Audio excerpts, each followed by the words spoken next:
All right, there we go. We're on YouTube. We're starting on YouTube right now, so watch your language. Here, let me put my headphones on. Watch your language now. We're on. I feel bad for being late. We were in for Labor Day. I went to Norfolk, Nebraska, because Emerson, my son, wanted to try out the new skate park they had up there. And then I was like, well, if we're going to go all the way up there, might as well bring the mountain bikes with us too, because there's a trail that goes around Mascantine Lake. And so we went around that, and that's why we're late, because we just got back to my house like 20 minutes ago. Yeah, about 30 minutes ago. And then we very quickly took a shower and turned around and came here. So I feel bad. But at least we're on, because last week we were on because you were on vacation. Yeah, I was. How did that go? I was in the Black Hills. It went great. Yeah, we camped. We stayed in a cabin. Wait a second. All week. Did you shave? Yeah, I did. Oh, my God. I don't think I've seen your chin in, like, years. Yeah. Wow. What a change. Yeah. You're like the Marlboro man. Kind of. Am I? Kind of. You got the stash going. I left the mustache again. So. I wish I could do that. I can't grow. None of this grows. It just doesn't. Yeah, this is the only thing in this. And this, if I let it go, but then I'd look like my dad, and I don't want to look like my dad, so. Yeah, no, it was just getting kind of ridiculous, just having all kinds of stuff in it all the time. And that's true. It was just all like, and I just got so tired of having to comb and oil and wax that thing, and it just like, it was more work than what it was worth. Yeah. So, yeah, it was just getting so crazy out there, like frizzy and weird. So I was like, it'll grow back. Yeah. So Erin's not used to it at all. Right. My wife. Yeah, she likes the beard. Yeah. Last time I was clean shaven was for our first date. Right. But and I'm not even clean shaven. I still have like you got the stubble. You got the stubble going. Yeah. Got the stubble. Well, that's pretty cool.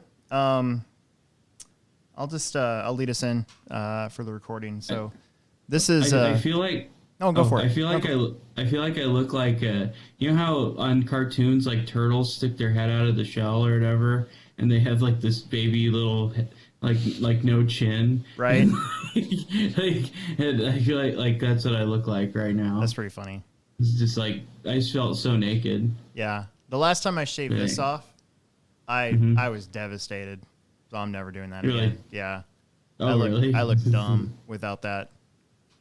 This makes me look, I don't know. It like fills out my face better. Otherwise, I have this big old pudgy whatever this is down there. Can't do it. Like this? Kind of. Yeah. I was like, Erin, I look fatter. I look fatter. Yeah. Oh, so we were watching this. We were watching this show Hannibal, like the TV series. Right. And there's this character that got kicked in the head by a horse. Oh yeah, you told me about that. Oh, did I tell you about it? Do it. So whenever like Erin would be like, because the guy like one of the main characters, Will Graham, was a Red Dragon. Right. His character's from that Hannibal movie. He was like, is it true that you were kicked in the head by a horse? And the guy was like, yeah, I was kicked in the head by a horse. Boom. He like put his hand on the side of his head and like touched it where he got kicked. His head was like caved in. And so like Erin, whenever she like, why did you do this? I'd be like, oh, sorry, I got kicked in the head by a horse. Boom. It's funny. I mean, the guy's kicked in the head by a horse. It's not like there's anything, and that's what he sounded like. So. Yeah. Anyway, hopefully it don't get canceled because I just did that because he wasn't really kicked in the head by a horse. Boom. So I mean, like, all right, he was acting. Who's really to blame here? Yeah, he was acting. He was acting, and I'm acting. So anyway, go ahead, Lisa. So this is Alex Sturgeon with the Hobbytown HobbyPlex here for the HobbyPlex Show podcast, and with me as always. Oh, very well rested and vacationed Will Brinton. Yes. Yes. As always, of course, this show is brought to you by Pivot Lending Group. You can find them at pivotlending.com. And if you mention our show, you get $500 lending credit or 0.125 off of your interest rate as part of the sponsorship of this program. So if you need a home loan, refinance, anything like that, they're there for you. And they've worked with us so far. That's how we're able to get to you weekly. So Yeah. Don't use anybody else if you're looking for a house. Why would you? Yeah, why would you? No. Dude, we got a lot to talk about. Yeah. So Surf City. Yeah, I want to talk about that. That was great. Mm-hmm. I also want to talk about, basically, this is our summer, probably should be our summer series recap show since we didn't make it last week. So Will was on vacation. Will went to the Black Hills. Is that right? Yeah. And how did that go? What'd you do? It went fine. And how many days were you up there? We were there 6 days, and we drove out there. We didn't take our camper. We stayed in a cabin, rented a cabin. Okay. We rented a side-by-side while we were up there for a day, and like they had all these like little trails and like rock crawling style trails where you had to put it in like four-wheel drive, and I had to lock the diff on it at one time to get through one of these paths that they have for them. It was pretty cool. Yeah. And it kind of made me want to get one. Then I like started doing research, and like a good side-by-side's like $20,000. So it was like, maybe not. So, but yeah, they're like mini short courses. It's like the UTVs that like Mike Garrison races. Yeah. I mean, that's what this is. Yep. This is like. Yeah. Kind of. I mean, his is probably a lot more souped up. It's like getting a Traxxas Slash or getting like an Associated SC 6.2. Right. In comparison, probably. But, yeah. But we had a good time doing that, and her mom's boyfriend and I, we always go junking while we're up there. He's a Plymouth Mopar Dodge guy, and there's this vintage Plymouth Mopar junkyard, and we always go there, and he bought a bumper and some other stuff for some of his projects he's working on. And every time we're up there, I always find like a mini bike or this year it was a three-wheeler I tried to buy, and they won't sell me any of that stuff out of there. I don't know why. So it's really weird. Yeah. And then I went and looked at some Honda dealerships at some side-by-sides and a Honda Monkey and did all that. I didn't buy a Monkey yet. Still can't pull the trigger. I was like, like I could buy it outright. I'd like to just like not waste that much or burn that much cash at one time. Right. And it's like, so if I do that, and finance it, I'd have like a $4,000 paperweight for this winter, like coming up. So it's like, I'd get it just in time not to ride it. Yep. So maybe I'll wait until 2021 to get one. Yeah. Same here. So that's kind of it. My wife and her mom and her aunt went to some vineyards, like some wineries or something up there. It's a pretty good time. I was supposed to be on vacation starting today, and that ain't happening. So it'll get delayed probably another month. So, yeah. Well. Still going to Myrtle Beach as far as I know for the Masters of Dirt Race. So that'll be my vacation. The plan is to leave on that Monday, and we're going to stop at every skate park in every big city we go by. That'd be cool. Emerson, found one in Shawnee, Kansas, and then we're going to stop by I think Nashville. There was one that he found, and then we go right near Spartanburg. Is it Georgia? I think something like that. Anyways, that's the plan. And then of course there's one in Myrtle Beach too, so that'll be really good. Yeah. But yeah, I can't wait for that. That's a good month and a half away. Yeah. So yeah, we should talk about the Surf City race to start out with. So our guy Tom Rinderknecht went down there. So did Aiden Horn.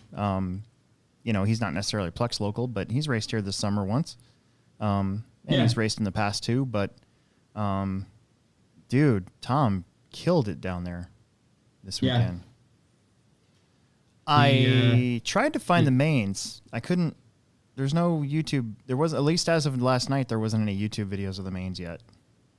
Huh. At least that I couldn't Well, find. I'm sure they'll be up. I bet they're editing them right Yeah. now or something. Hopefully. But he finished. I know he finished second in 4-wheeler, and he TQ'd around a 4-wheel drive. Yeah. So. I think it was round 3. He TQ'd. Yeah, that's freaking awesome. Mm-hmm. And I've said this before, but it's good. It's good when you can be on the same lap as him at the Plex. Yeah, I know, right? Yeah. When they're going that fast, right? It's like, well, at least I was on the same lap, because usually it's or if more you're than that. racing with him, it's like, man, this guy's human. You know? Yeah, that too. And then I'm trying to find what he did in 4 or 2-wheel drive. I think he was 5th. That sounds right, 5th or 6th. Yeah, something like that. His Brock Chaplin one. Yeah. 2-wheel. Yeah, Brock, and then it was Aiden, and then it was Spencer. Yeah. So kind of an interesting, for race. It was kind of the first big 10 scale race, right? I would say so. There hasn't been to any, the best of my knowledge. Yeah, there hasn't really been any big 10 scale stuff. It's all been 8 scale because it's been mostly outside. Mm-hmm. And so it was interesting that the field was pretty stacked. I mean, we finished 7th in 2-wheel drive. So you saw Brock, Aiden, Spencer, Dustin Evans had a good weekend for not really. I mean, he's just been stuck in Colorado for the whole COVID Yeah. thing. For a couple of these guys, it's probably been their only chance to really, race in a high level. Mm-hmm. JP Richards was there. I don't know how much 10 scale they've been doing in Ohio, but,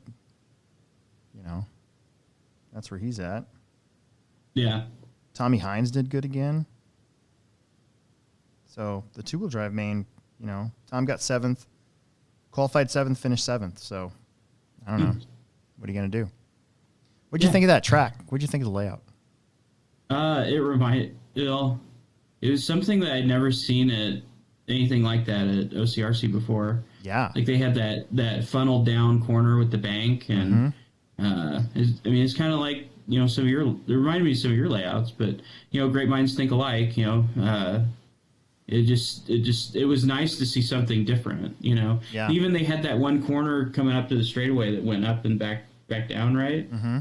So it was just something different. It looked really cool. Yeah, I definitely thought it was different for OCRC. Mm-hmm.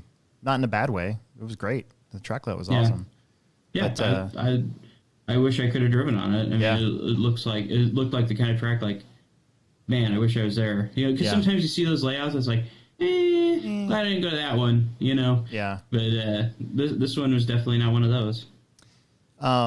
They were on silver compound there, and they ended up on silver. Like they were on slicks. Yeah, too. silver slicks is what that ended up going to. Yeah. So do you think when winter rolls around, do you think we'll be back on silvers for our big race in February, or do you think maybe? It's so the thing that I've noticed about silver is this, especially this last Saturday, was that they were really good for about 3 minutes, and then it's like they just got hot, and they just kind of felt slimy. So I think that the track temperature, because it was 100 degrees on Saturday. That's what I'm thinking. In wintertime, especially in February, when traditionally it's been very cold out, our track's going to be cold. Yeah. And even so it'll be all the interesting. doors I'm shut. going to have both. Yeah. I'm definitely going to have both sets of both compounds, or at least what's working. I mean, if we get out there, it's like silver's the best all the time, then I won't question it, and I'll just make sure I have a lot of silver compound. But yeah, I think the track, because when's the last time we raced 10 scale in the wintertime at the Plex? Or really? I mean, we've done a few Friday nights here and there, but it really hasn't been that often. 2 or 2 years ago, probably. Yeah. And we had, clay compound, of course, but golds. Mm-hmm. And that was the old gold. It wasn't even the new gold stuff. So, and we were definitely putting a lot of goop on them and getting them soft. I mean, they probably felt like silver compound. Yeah. So, plus the track's going to be all churned up and will be pretty fresh, pretty much brand new. Mm-hmm. And that's what that compound's designed for, is for newer tracks that haven't matured yet. Is my understanding. Yep.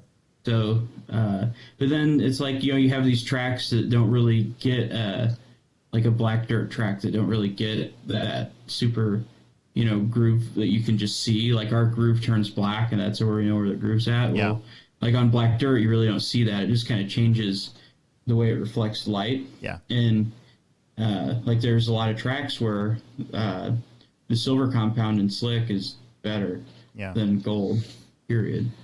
So I don't know what our track's going to do this winter. I mean, be prepared. The good news is we're going to have 3 weeks, right? Because we're going back to dirt in January, right? So we've got. You can kind of feel the end of. It feels like the end of a season coming up. We have 2 summer series races almost virtually back to back. Not they're 2 weeks apart, but you can kind of feel the. Not necessarily slow down because we still had a really good club race on Saturday, but to me it feels like the end of the season. Like nobody wants to buy a whole bunch of tires right now.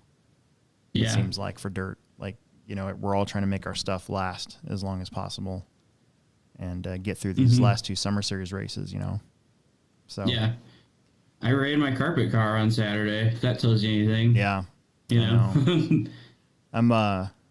I got to ask Emerson what he wants to do because basically we're going on this big trip, and that's going to be a good chunk of cash. And then he wants to race Truggy, which could be a new chunk of cash. And then I still got to get plates on my car. So that's going to be a good chunk of cash. So I had to ask him, I'm like, okay, do you want Truggy or do you want to go to Myrtle Beach? Because that's what you're going to have to decide for a little while. I'll probably be able to get him a Truggy around Christmas time. Yeah. So I don't know. We'll see what he says. I'm going to Myrtle Beach no matter what. So if he's like, I don't want to go, I'll be like, all right, you're staying home. Watch the cats. Oh, really? You just go by yourself? Just go by myself. I'll fly. Screw you guys. Plane tickets are cheap now. So I want to roll into the summer series. So, to wrap that up, Tom Rennernecht went to the Surf City. He did awesome. He represented the Midwest really well. So did Aiden Horn. And like always, we're super proud of him, and we're glad that he's doing well, especially at that level. And it just kind of sucks that COVID's really ruined this year for racing. Well, it's ruined a lot of things. It's ruined everything, put it that way. But at least there's no Husker football season. Yeah, I know. Yeah. And I don't really care about any other sport except for Supercross. So hopefully that doesn't get ruined next year. Yeah. So anyways, I just want to bring that up and talk about that for a little bit. And it's really good to see. And he's kind of, because not Blue Groove. What was the track called? We always call it Blue Groove, but it's the RC compound. Yeah, but we always just call it Blue Groove. Just because that track closed, it's kind of like we're their home now for a little while, Yeah, and that's kind of the way. That's the trend. Like when they're in between a track, they come here. Yeah.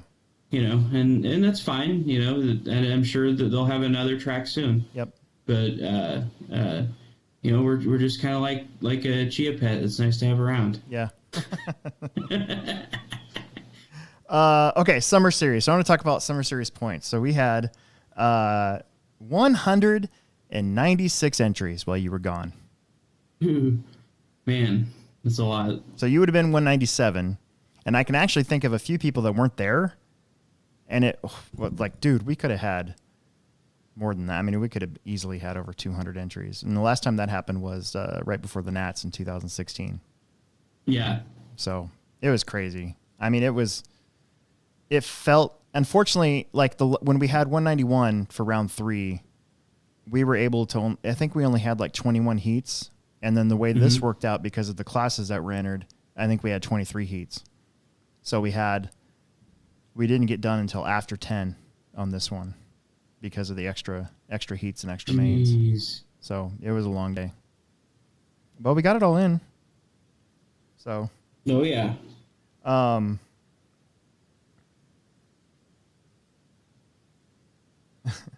Where am I at here? So 13.5 four-wheel drive has been the biggest class in club racing and now in the summer series. I mean, if you look at it, we've had 59 different drivers this year in 13.5 four-wheel drive.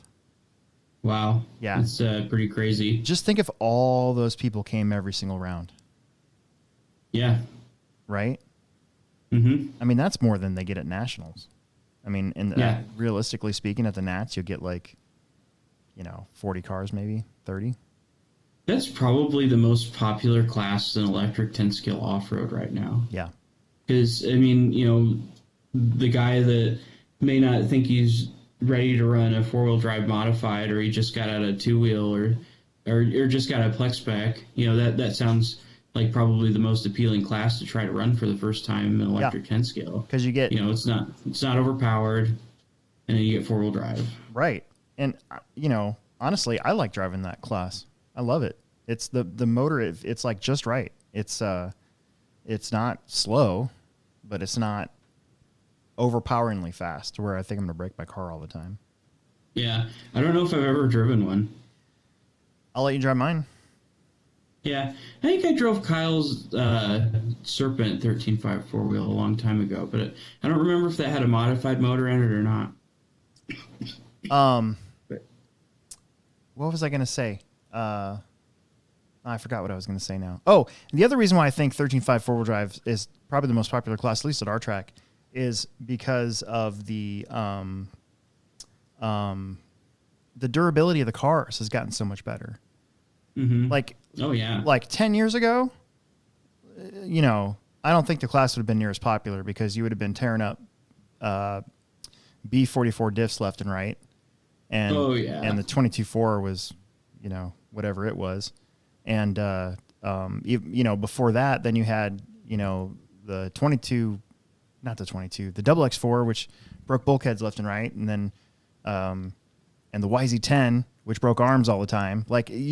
Every four-wheel drive up until recently has had some sort of mechanical problem that's made it a nightmare for people to run, which is always why it was kind of left to the side and only brought out at big races. Like that mod truck used to be, or trucks used to be the second class that everybody club raced went in. And now because our cars are so much durable, like the B74 and B64, those things are tanks. The Techno, I mean, if you break a Techno, you're doing something really stupid. And the Losi car. I think the car that kind of changed the way that people thought about four-wheel drive was that HPI 10-scale Yes. Yes. That was kind of like the turning point where the cars got more.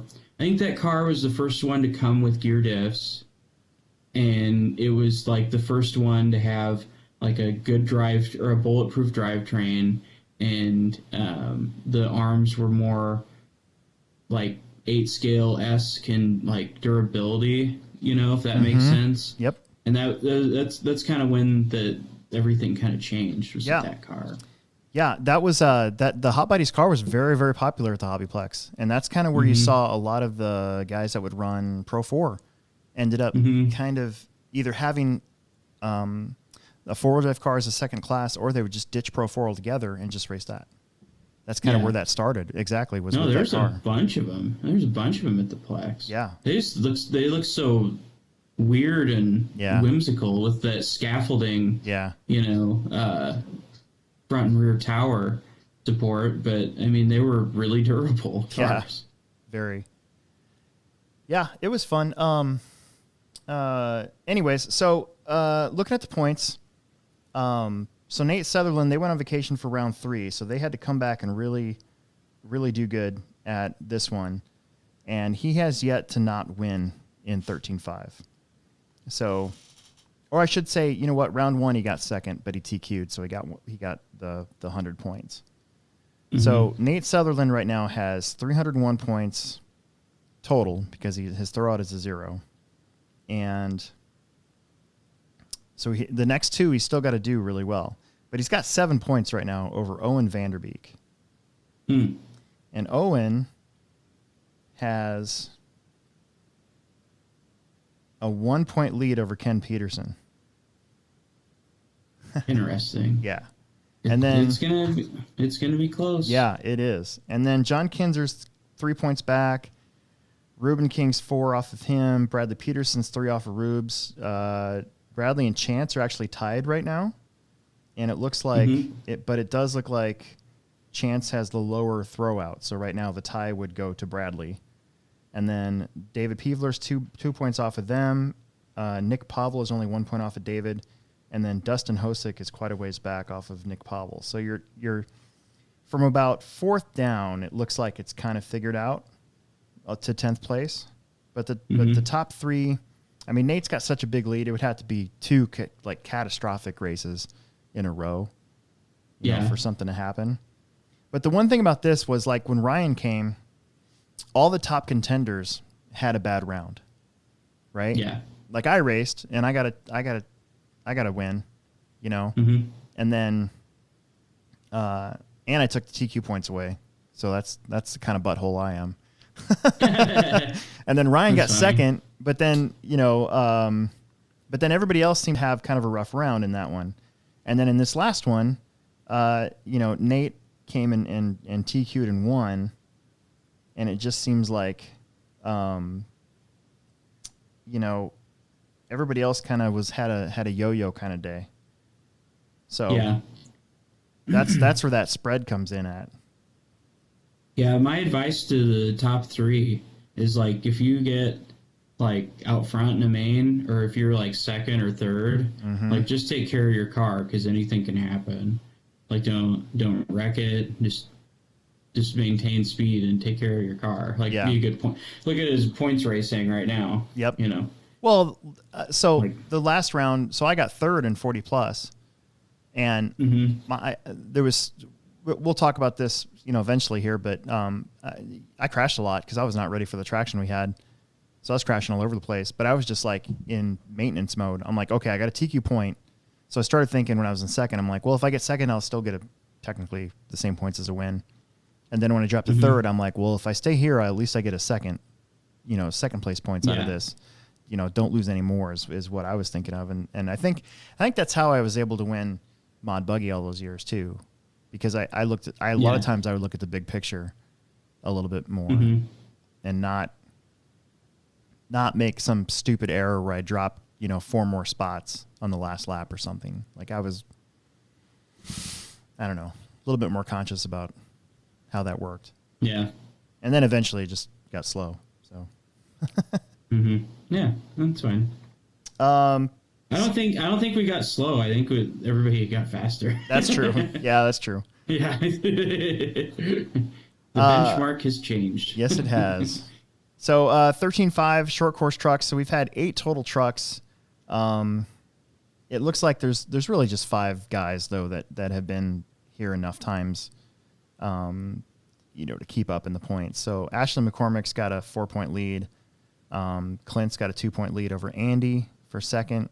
Andy's got 2 points over Tyler for 3rd, and Tyler's got 4 points over Jake Wilkening.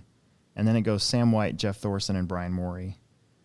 But a couple of those guys were only there once. So short course is probably the last year for short course at the Summer Series. So yeah, sorry guys, but you know, it needs a full heat at least. Otherwise, so what's happened every single round is we're begging for quarter marshals. And I hate that at a Summer Series race, especially. Like, I hate that. Yeah. You know. So it looks like Ashley kind of has that one not wrapped up, but he's pretty much on his way. He just has to not screw up the next 2. Stadium truck, we've had 21 different trucks altogether, and up at the top, get this open. Drew Ruben King and Nate Sutherland. So this is going to go down between the 2 of them. So it's an Associated versus Losi battle. Drew has 301 points, and Nate has 300. And then they got a 4-point lead over Wade Gehring, 6 points over Brian Cox. Brian's got 1 point over Chance. And then behind him, it's, let's see if I can find it here. Go back a little bit. Where's that at? Well, this is kind of lame. It, like skip some. Oh, Justin Stevie, who wasn't there on the last one, is 1 point off of Chance. And then 4 points back is Clint with 1 point lead over Ashley, who's got 1 point over Raven. And then TJ Williams right now is holding on to 10th place. So we give awards for top 10. So it's kind of a cool deal if you can hang on to that 10th spot. Nice. Oh, hopefully I get a trophy this year. I think you will. Yeah, that'd be cool. So this one, so Stadium Truck, it's not over in this one by far. There's only 1 point between the top two, and they both have had a 0. So Nate missed last round, and Drew didn't race the first round. So right now, Nate's got the lower throwout, a 98 to one of Drew's 99s. So that's going to be interesting with the 2 to go here coming up. So Expert Buggy has had 40 different drivers in it this year. And this one is also extremely close, and it's kind of come down to 3 people. Ken Peterson's leading with 299. Nate Sutherland has 298, and Bradley Peterson has 297. So it is going to be close. Yes. Bradley's throwout round is a 91. Nate's is a 0, and Ken's is only a 98. So he's made the top 3, the podium in every single round so far. And then it's Wade Gehring, Chance Rolk, David Peevler, Orlando Martinez, Dustin Hosick, Brian Cox, and Trevor Paul. And the battle for 10th is not close. Nick Pavel's the next one, but he's like 8 points off of Trevor. So there's the top 3, and then there's a big split, and it looks like the battle for 5th, 6th, 7th, and 8th is only 1 point apart as well. So that one's going to be close. We'll move on to 40 plus. My bag now, I guess. Yeah. So I have 303 points. I've got a 5 point lead over Mac. If I can win the next one, I think I've got it locked in where I don't have to run the last one. So the pressure's on me because my plan is to, this is going to sound really bad. I'm sorry if I sound like a conceited douchebag here, but I'm just trying to tell you guys the truth. Okay. So I'm hoping to win the next one or get second. I think that's all I need is a first or a second. So I don't have to run the last one. So I can take my car apart and get it ready for carpet. Yeah, you need to do that. That's my plan. So yeah, because carpet's going to be coming up quick. Oh, hey, which tire sauce are we allowed to use on carpet? SXT Light. Is it the white dot, the black dot, white dot, red dot, white dot, white dot? Yes. Okay. Yep. And Tim and I have been talking about it. We're probably gonna hide of the rest of them. Like I told him not even to, I told him not even to order any of the off-road SXT anymore. Yeah. Because everybody uses PB Blaster. Why would we need that? Well, and there's a guy that bought it, and he was like trying to run his car. He's like, I got the sauce, and like, what are you using? And he showed me that. I said, well, let's go try it. And we tried it, and his car just like wouldn't go right on our dirt currently. So and again, we're not saying it's a bad sauce. We're just saying it doesn't work. Yeah, it just doesn't work at our track very well. Yeah. So at least for off road, I bet oval it probably works okay. Yeah, probably. But even those guys use PB Blaster mostly because you can smell it as soon as you walk downstairs. Woo. Mm-hmm. So yeah. So Mac is in second with 298. Kyle Gannon's at 294. Chad Rubin King's at 290. Brian Cox is at 287. He's tied with Tony Leatherman for fifth place. With 287. Brian Burns got 285. Phil's got 280. Kurt's got 276. Kurt Benson. And Ashley McCormick is at 193. Grady Ashton's at 187. So, this class is pretty spread out. I mean, let's face it. So I'd have to do something extremely stupid the next two, which I've been known to do. Mm-hmm. Yeah, I didn't say, no, sir. So you never know. I'm just, but this one's looking pretty locked in. Almost the whole field is there's just that race for fifth right now between Brian and Tony. So Tony's got to make sure he fits in front of Brian Cox the next couple races. Yeah. Okay, moving on. We're going to go to independent buggy here in the points. So we have had, let's take a look at this because this number is going to be big. 48 different independent buggy drivers. Wow. Who would have thought that in 2015, when Jason Rona and Allison Rona and I started talking about having an independent class with their tires as a handout tire, it would turn in to a class with 48 different drivers at the Summer Series. I wouldn't have thunk it. 5 years later. Yeah. Right? You saw it here first. Isn't that cool? I think that's pretty cool. So for those of you guys that don't know, independent buggy is you're not allowed to have any sponsors. Not just chassis sponsor, no sponsors, just regular Joes. That's what we like at the Plex. So I'm not anti sponsorship. I know the very first show we did, I had some feedback message wise on Facebook Messenger asking me what my problem is with sponsored drivers. And I don't have any problem with sponsored drivers, but I do feel that, and this is one of the reasons why I stopped being a sponsored guy myself, was because I felt way back in 2015 like we were starting to lose touch with why we do this. Why do we race RC cars? Why do we spend this much money on these stupid little cars and then get all flustered and pissed off when nobody's giving us discounts or free stuff? Like, why do we do that? And so I wanted to create something that had something for the regular Joe and to give them a chance to separate themselves, and they've been doing it Nitro forever. I mean, they had, back in RC Pro Series, you had 3 levels. You had intermediate, expert, and pro. And they each had different variables as to what you could run. And say what you want about sandbaggers and stuff like that, but it was kind of cool to go to a race and see the independent guys do well. And that's why at the DNC and stuff, you see that. It's cool. It's cool to see 8-year-old kids up there on the podium, Yeah. that are winning independent or intermediate. And then you see them move on to the next level and then eventually to the next level if they stick with it. It's kind of the same deal here with independent. I want to see these regular Joes that just enjoy coming to the track and racing RC cars do well and then get some confidence. And then eventually, that's why I let them run expert too. Cause if, why not? They got one car, they can run 2 classes. That's great. Yeah, exactly.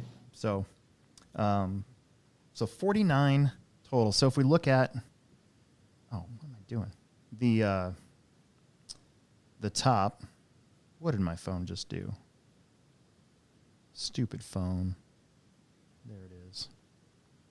So I know Wade Gehring, while I'm looking at this here. I know that Wade Gehring is, there it is, winning independent buggy. There it is right there. Jeez. So Wade Gehring's got 303 points, 404 points total. The magic number really is basically 501, right? So he's just got to do well.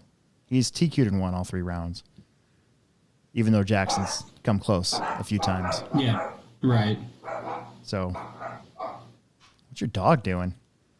They're probably stampeding across the house. Oh.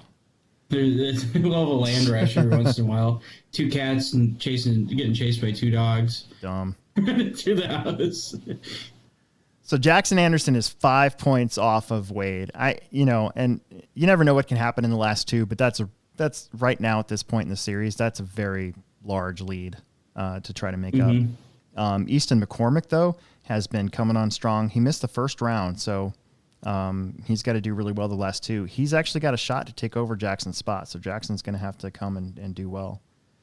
Tyler Brinkerhoff is at 289, so he's about 6 points off of Easton. So that your top 3 are kind of not set in stone, but it's pretty close.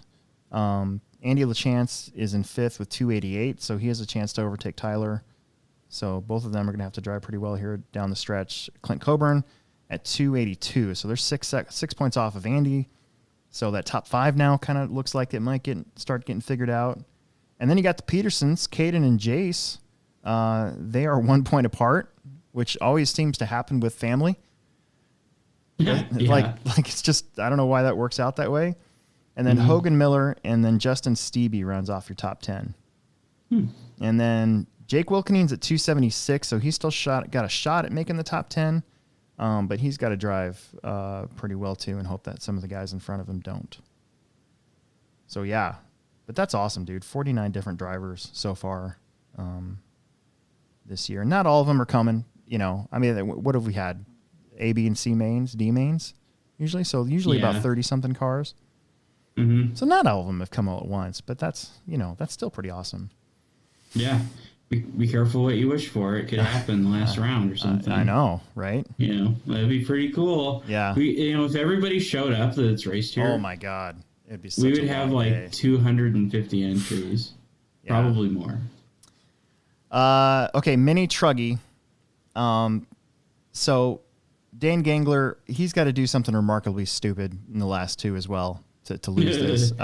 He's got 4 points over Aiden Olson in the Munchkin truck. They've got 4 points over Matt Robinson. Matt Robinson's got 2 points over Dan Stevens. Dan Stevens and Jake Poteet are tied for 4th. And they're actually, so there's only 2 points between 3 drivers for 3rd place. So that's probably the one to watch. That's going to be more of like the race to watch coming up. Bryson Pavel's a little ways back in 6th. Then Chad Irwin, Tyler Fleming, Nate Hogan Miller, and Bob Hamilton is 10th. But we've only had 8 drivers make all 4 rounds so far. And then we've only had 11 trucks total. So, it's a growing class. It's more than short course, so it'll come back next year. Plus, I want to get one. I've been wanting to get one for a while. Mini Truggy looks so badass, dude. Yeah, I want one. We need more company. We need Associated Losa to make one. Yeah, like a legit version of it to make it work. Oh, then I think it would grow like crazy. Yeah, I think it'd be pretty cool. So mod 2-wheel drive. So here we go. This one's going to come down to the wire between 2 drivers because they have an 11-point lead over the rest of the field. So Alex Vanderbeek right now has 299. Tom Rinderknecht has 299. Tom's throwout, this is why is 92. Because remember that round 3 he broke a spur gear. Yeah, I remember. Yep. So Alex Vanderbeek has yet to come off the podium. So that's why the tie right now is going to Vanderbeek. So they're going to be heads up the next 2. So that's going to be intense. The other thing I want to point out too, because it was like 3 Techno Series races ago now, where we had controversy due to the ties. Me? No, I don't think it was you. It was Sportsman. I thought it was me. Oh, I thought it was the e-buggy. Yeah, it was Sportsman Nitro Buggy.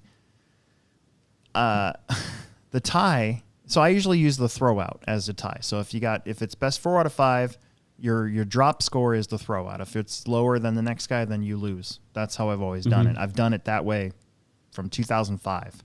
Okay, other tracks might do it differently. That's the way I've always done it. I stick with that. That's still the tie break. Okay. However, if there's still a tie at that point, then I use the second lowest score, right? Yeah. And then if there's still a tie, what I've said now, and I'm gonna make this post again though, is basically if there's still a tie after your second throwout, then we're gonna go to wins or podium finishes. And the way I've explained it is the higher position counts the most. So if you've had 3 thirds and no firsts, and the guy you're tied with has had a first, that guy wins. Yeah, because it's first. So, so you never know; it could come into play here. Hopefully not. But Yeah. But at least you're getting it out there. How do you determine the tiebreaker? Exactly. Now? Yep. So in that case, like if it ended now and they were in a dead heat tie without the throwout, Alex has 2 firsts and a second, and Tom's only got 2 firsts. So that 2 firsts and a second would beat the 2 firsts. Yeah. So I don't know. We'll see what happens. Derek Wood is third, 11 points off of the top 2. Yeah. He's got 1 point over Ethan Delaire. Ethan's got 2 points over Aiden Olson. Aiden has 2 points over Drew Rubin King and you and Dave Albarico. There's a 3-way tie right now for 6th, 7th, and 8th place. Oh, boy. Yeah. I'll probably get 8th. Whatever. I'll probably end up 8th. And then a ways back behind them is Ken Peterson. And then a ways behind Ken is Mitchell Pavel. So really there's 2 separate races going on here. Actually 3 if you look at it that way. There's a race for first, there's a race for third, and then there's a race for mid-pack. Yeah. In Mod Buggy. Yeah. Emerson is 14th, and he's got no shot in moving up any higher than that according to this.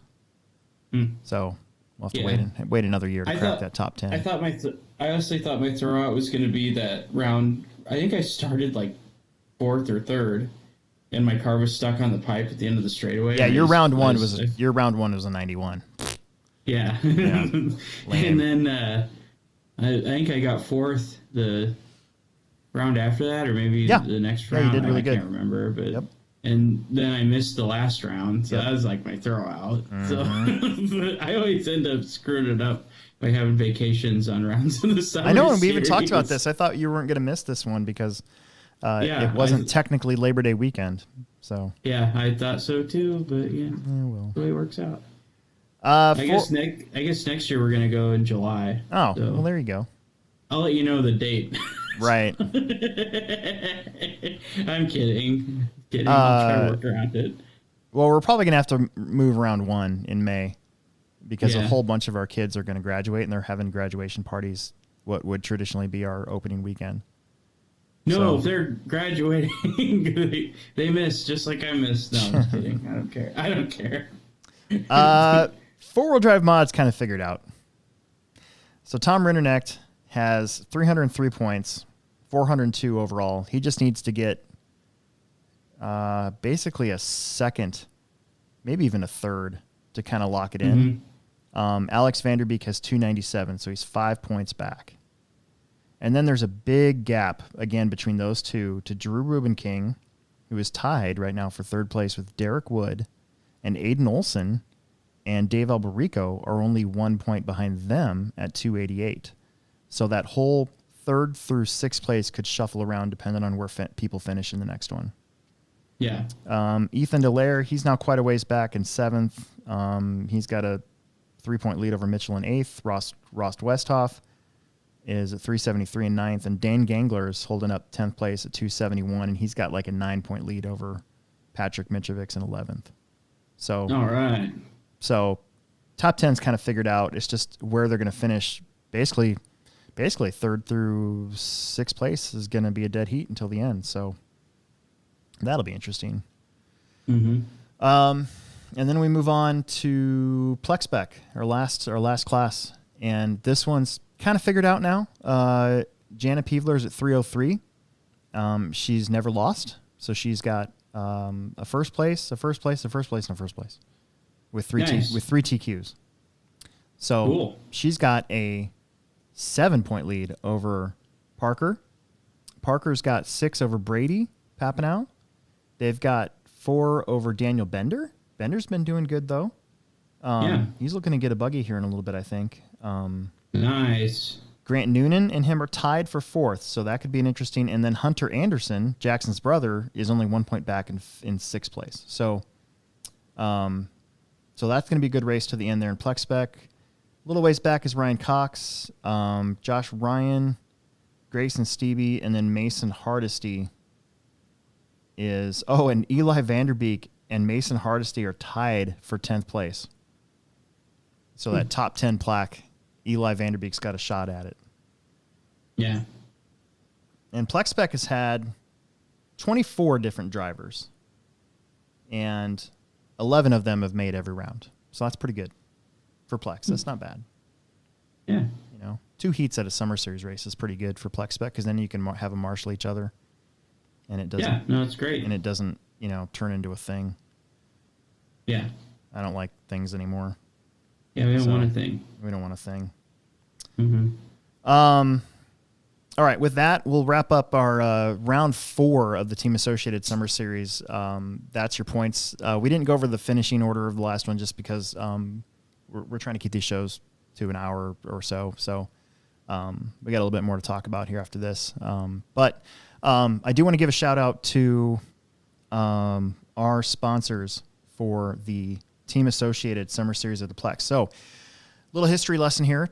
The Summer Series has been around since 2005, when we were on the big, dusty, huge outdoor track. And then in 2007, we moved the track to where it is currently at. And then in 2011, we put a roof on it. The Summer Series really started to get big, I'd say, right around that 2007, 2008 year, which is 12 years ago now, if you think about it. As kind of a big nitro thing. We would have nitro on one day, and then on Saturday, and then we'd do the electric races on Sunday, or vice versa. I can't remember exactly how we did that. But we were getting 50, 60 entries for electric on that track, and it was kind of an 8-scale track. When we switched to 2011, we gave it a go on different weekends. So we would do the 10-scale Summer Series on one Saturday, and then we'd do the 8-scale Series on another Saturday. And the turnout for the nitro stuff just didn't work out. And so that's why we do the Techno Winter Series, because where else are you going to race nitro in the wintertime? Right. There's not many places, and we're one of them. So the Summer Series has just grown and has turned into this thing, which I'm very, very thankful for, because that was my original intention when coming up with this. Was I kind of wanted to imitate the series races that I saw on the West Coast, like the JBRL and the Grassroots Series and stuff like that. And I feel like now, we have that, and we've given people something to really look forward to every summer, knowing that these races are going to take place once a month, and that when you come here, you're not going to get rained out, the track's going to be good, and people are actually going to be here. Those are the big 3 things that I think keep people coming back. So with that, I do want to say that we've picked up a few more sponsors. So One Up Racing, Randy Castro is going to send some stuff our way here. I'm supposed to give him a follow-up email this week to remind him. We got stuff from Gravity RC and Motive. They sent some stuff away again. And what I really love about these guys that I'm naming here too is, a lot of times you'll contact these companies and they'll treat you like they've never heard of you before, which is kind of annoying if you've talked to them year after year and been like, yeah, dude, we're still here. We're the HobbyPlex, But like, for instance, with Gravity RC, I just emailed Paul, and Paul's like, okay, and then out the door, Awesome. And they're that way with ordering stuff too. When we need orders, motors and components and stuff like that. Raw Speed, Jason Snyder. I talked to him on the phone, and they're sending some stuff our way. We've been carrying Raw Speed tires now for a little over a year, so that's pretty awesome. Team Associated's already sent their stuff, so we've got some pretty cool door prizes to give away, including the grand prize kits that we always do. ProTech and A-Main, ever since Hobbytown and ProTech have gotten together, A-Main and ProTech have been huge supporters of the HobbyPlex, man. Part of it's because we sell a lot of ProTech stuff, but I think we were one of the first. I hope I'm saying this right. I hope nobody gets offended if they're listening at a Hobbytown, but I think we were one of the first Hobbytowns to kind of go all in and order lots of stuff from A-Main in that ProTech line, because it's good stuff and it's not crazy expensive, Mm-hmm.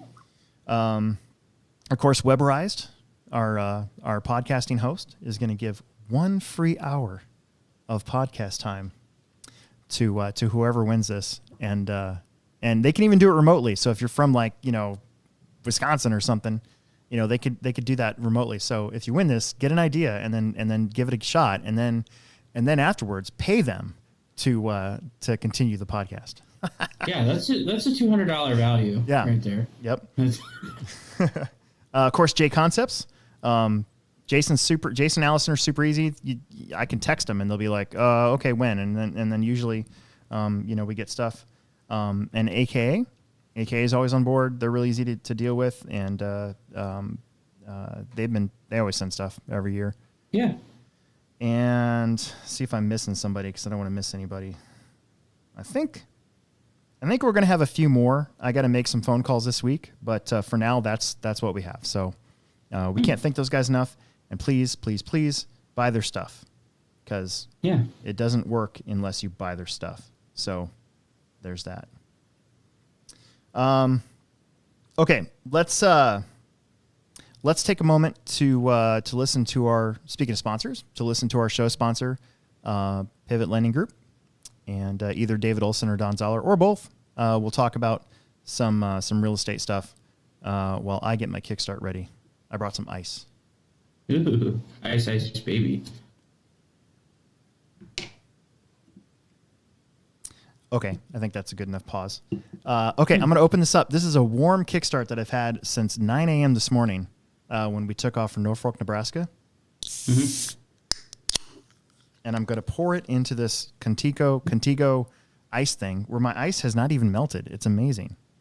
Wow. That's amazing. Wow.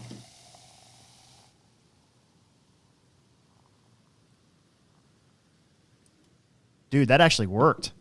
That sounded amazing. All right, here we go.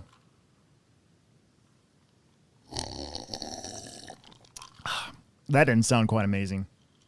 But at least it's cold.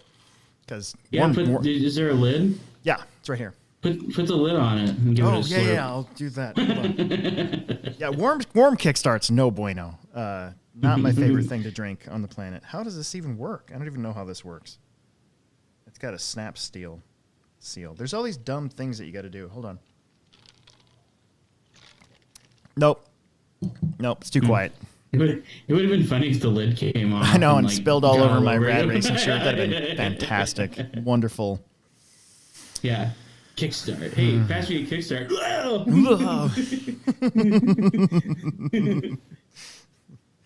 Okay, so we got a few minutes here. We didn't get any questions, I don't think, on the. Do we have any on YouTube? Yeah, that's what I'm looking at. Hang on here.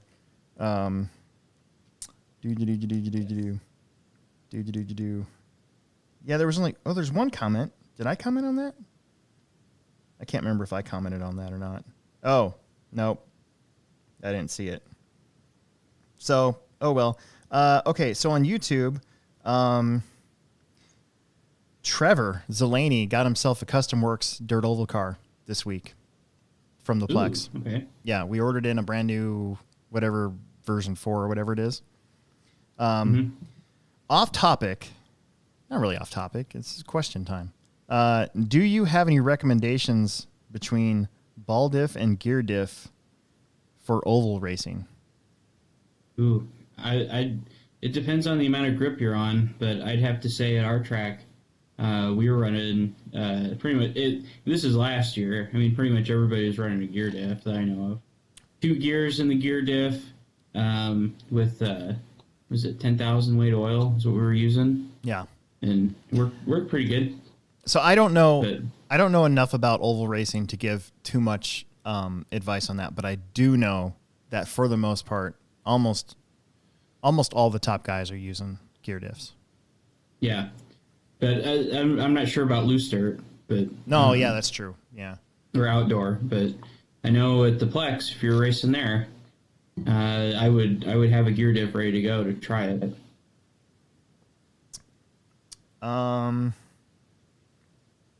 That's pretty much it. Oh, wow. Yeah. Oh, well. Yeah. At least we try. We try to answer questions if they come up. Yeah.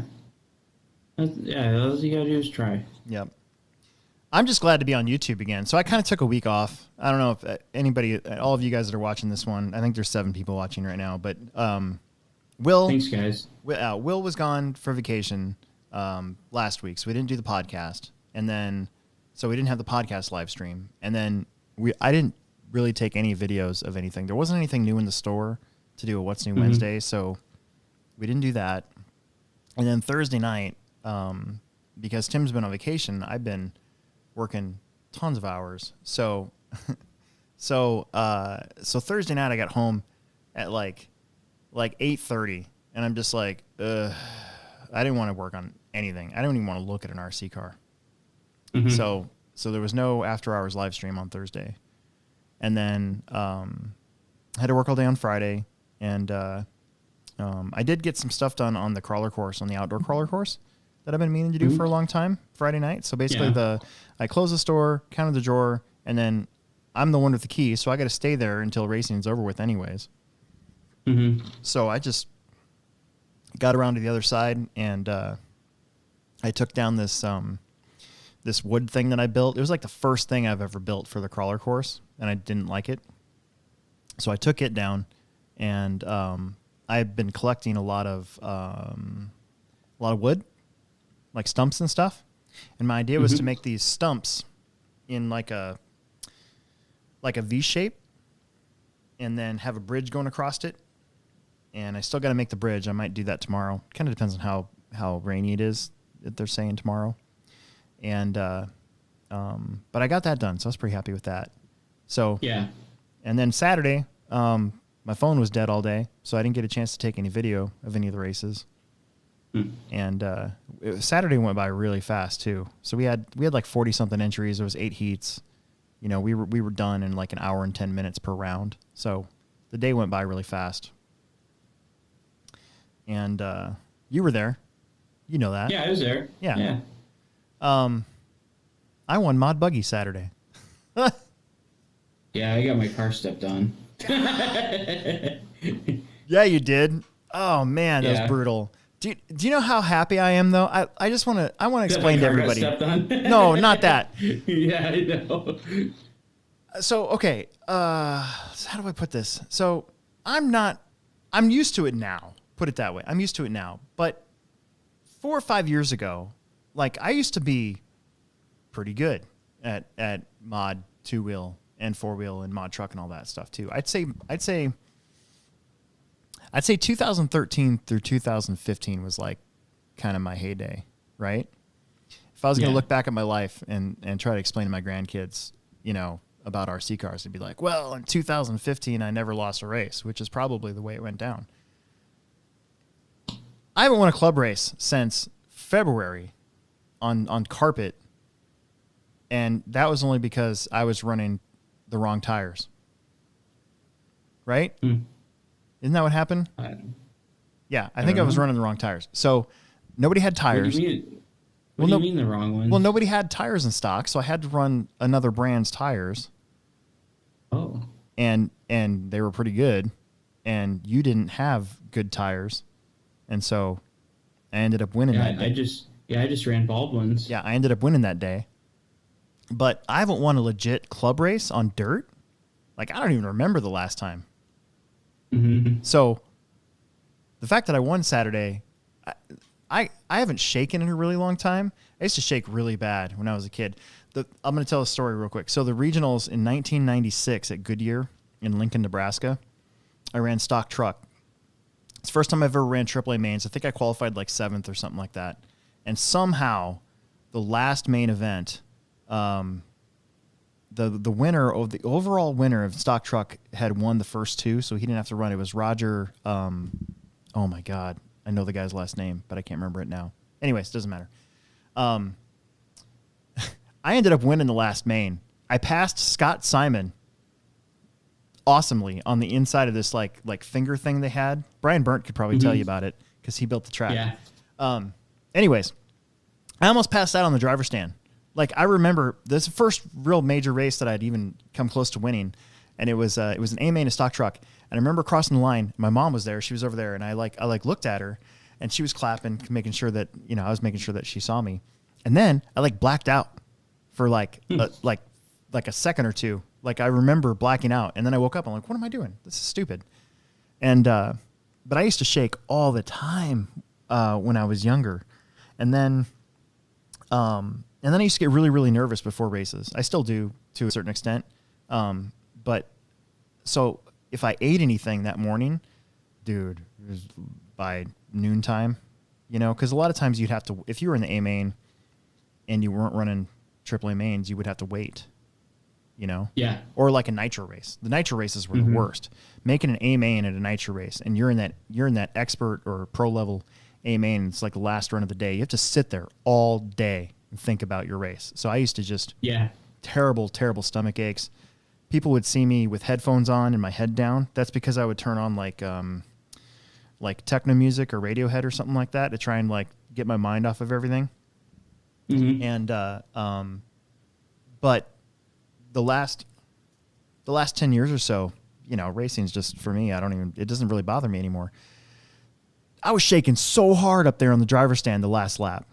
Like my leg started shaking uncontrollably, and I was like it took my concentration off so much that I didn't do the triple and I didn't do the tabletop because my mind was like, why are you shaking, you dummy? Like, it's just a club race. But then the little voice over here was like, you haven't won a race in like 2 years, douchebag. Like, just finish this thing out and don't do anything stupid. And and that's why I was so excited at the end of it. I was so happy. I hadn't been that happy in so long. I got to win a club race. And on top of that, the previous weekend's club racing, Mac Vanderbeek won. So if you combine the age of the last two mod buggy winners at the club race at HobbyPlex in Omaha, Nebraska, I think the combined age is like 87 between the two of us. That's awesome. So the old guys have been tearing it up in the club racing scene. Not summer series, but the club racing at least. Yeah. So I just had to throw that out there. I felt bad for you. You got hosed. Yeah, it's okay. It happens. And it'll happen to me again, I'm sure. But, oh well. It's just a club race, though. Yeah, I still go to work on Tuesday. Yep, same here. Not a big deal. Yeah. Same here. All right. Well, my phone's at 1%, so... Perfect. I'm going to do a very quick check to see if we got any more questions before my phone dies. Oh, never mind. It died. So, oh, it died. Oh, it's gone. Oh, there it goes. We're checking. Did we get anything? No. Oh, hold on. Okay, we got a couple more here. We can get this done. Okay. Epic Gary wants to know, where did you get your beard cut at? In my driveway by my wife. Nice. Your wife's a hairdresser too, so that makes sense. Yeah, she's a hairstylist. So. Yeah. Greg Van Buskirk, who's from up north and used to race at the Plex. Has actually, I think, a couple of my bodies or a car or something like that.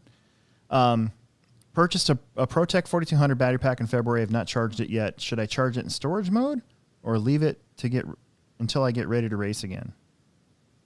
Well, it should be in storage mode, or it should be ready to store. Like if you've never charged it and it came off the shelf, or you ordered it, or however you got it. Yeah. The way it was shipped to you, as long as it was never used, it should be at the storage voltage. Should still be at like 7.8, 7.6 usually. Something around there. Yeah, somewhere around there. Yeah. So I wouldn't charge it. I mean, if you wanted to, you could charge it up and then discharge it to you charge it and then you put it in storage mode on your charger. The charger will discharge it to the storage voltage for the battery. Yeah, that's true. So if you wanted to just cycle it a little, you could if you wanted to, you could. Yeah, other than that, I would just leave it alone. I just leave it alone. Yeah. Yep. Because it's already at its storage. And then he says the album that Will has, the Black Sabbath, is an album that he purchased back in the 70s. So. Oh, that's pretty cool. Hey, he's going back and watching old episodes. Yeah. Heck yeah. Heck yeah. And Nick wanted to know what place we came in while racing, but we just covered that. So that's it. Yeah. So, okay. All right. Well, with that, I think we're done here. Don't you think? Yeah. Once again, this show's brought to you by Pivot Lending Group. You can find them at pivotlending.com. And I I believe they're expanding too. I believe they're starting to hit. They're going to be out on the East Coast here soon as well, from what I was told. So you can look them up and see if they're. Don't you have to have like a what's that called? Like a dealer account? No, not a dealer account, but like you got to have a license. Yeah, you got to be licensed to do that sort of thing in each state, I think. So what is it? Pivot. I think they're licensed. Oh. They're licensed all over Yeah. the place, but I know that he was talking Okay. about expanding to the East Coast. Anyways, it doesn't matter. I gotcha. Okay. So if you're in the mood, or not in the mood, if you're in the see market? now I'm all toast. This is how I get when I do the unboxings, and this is why I get really bad messages on the unboxing things. That's okay. I just want to say, if the guy that wrote on the laser nut unboxing, that if I looked at the instruction manual, I'd find that the receiver is waterproof. Like I'm stupid. Yes, you are correct. The receiver is waterproof. However, I still would not want to submerge an open receiver in water, no matter how waterproof it says it is. Yeah, right? Wouldn't you want a wouldn't. watertight receiver box? I would. I don't know. That was the point I was trying to make. I don't know. Have you ever had a waterproof watch and then you like swim with it and there's water on the inside of it? Yes, I have. But then it like all that water gets in the inside of your watch and it ruins it. Yes. Like, I thought it was waterproof. And Exactly. then you like read the fine print. It's like, oh, this is water resistant. You can't submerge it. Exactly. All right. Anyways, let's try that again. This show is brought to you by Pivot Lending Group. You can find them at pivotlending.com. If you mention the show, if you're in the market for a home loan refinance, that sort of thing, make sure you mention us, and you can get a $500 lender credit or a 0.125 off of your interest rate. You get to choose if you go through with a new refinance or home loan. Nothing like owning your own house, man. That's been the best part of my marriage. Yeah. Is having a place to live. So there's that. Yeah, I like living somewhere. Yeah, me too. So with that, we're out of here. Thanks to Will Britton again for being the co-host as always. And I'm glad you're back. No problem. I'm glad you're back. I'm glad you're back from vacation. Yeah, me too. I'm glad you raced Saturday, even though you did crappy. Yeah, I had a good time. Yeah, still fun. I don't know if I'm gonna make it this Saturday or not. It's okay if you don't. I kind of feel, like I said, like we're kind of on that down trend right now, because we know we got carpet season coming up. We know the end of the summer series is coming up. So yeah, well, I think my wife wants to drag her camper out somewhere. Oh, nice. And it's her birthday next weekend, so Yep. Okay. probably better not race. Got to do that. That's okay. Thing. Yep. I have a life, you know. Yeah, that's true. Okay, I'll see you later. All right, see you. See Yep. you on the flip flop. Whatever. Bye.